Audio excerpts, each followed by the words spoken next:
আমরা এই বুলিয়ান ফাংশনটি এখন সরলীকরণ করব। দেখো, আমরা প্রথমে দেখবো এখানে কোনো সূত্র প্রয়োগ করা যায় কিনা।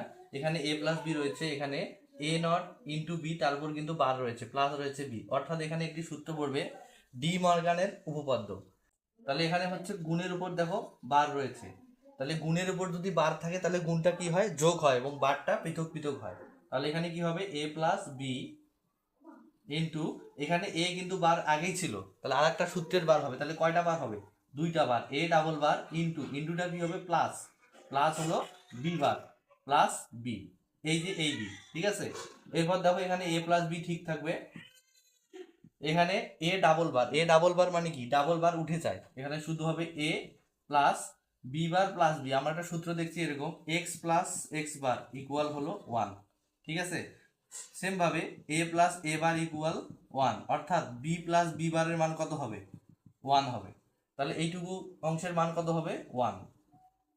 এবার দেখো এ প্লাস ওয়ান, আমরা জানি যে কোনো বুলিয়ান চলকের সাথে যদি আমরা ওয়ান যোগ করি তাহলে কত হয়, ওয়ান হয়। তাহলে এ প্লাস বি ইন্টু এই জায়গাটুকু কত হবে, ওয়ান হবে। তাহলে এ প্লাস বি এর সাথে ওয়ান গুণ করলেও কত হবে, এ প্লাস বি। তাহলে এই এ প্লাস বি হচ্ছে আমাদের অ্যান্সার।